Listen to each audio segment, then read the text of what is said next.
દ્વારકાથી 30 કિલોમીટર દૂર આવેલ બેટ દ્વારકા કે જ્યાં આવેલી સરકારી જમીન ઉપર ગેરકાયદેસર દબાણો થઈ ગયા હતા.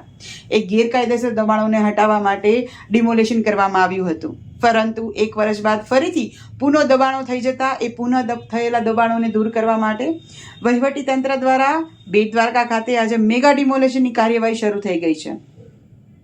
બેટ દ્વારકાના બાલાપર વિસ્તારમાં અંદાજે 400 જેટલા આસામીઓને નોટિસ પાઠવવામાં આવી હતી અને આ નોટિસ સમય મર્યાદા પૂર્ણ થતાં આજે એમના કાચા પાકા મકાનો કે કોમર્શિયલ વિસ્તારને જે છે તોડી પાડવામાં આવ્યો છે.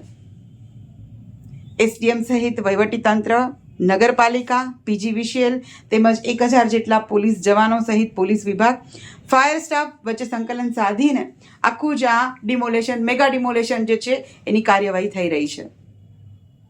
યાત્રિકોને કોઈ તકલીફ ના પડે એટલા માટે બેટ દ્વારકા યાત્રિકોને, દર્શનાર્થીઓ માટે બેટ દ્વારકાનું દ્વારકાધીશ મંદિર બંધ રાખવામાં આવ્યું છે, પરંતુ નિજ મંદિરની અંદર બધી જ સેવાક્રમ પરંપરા મુજબ ચાલુ છે. દ્વારકાથી આવી જ માહિતીઓ માટે like, comment and share Dwarka.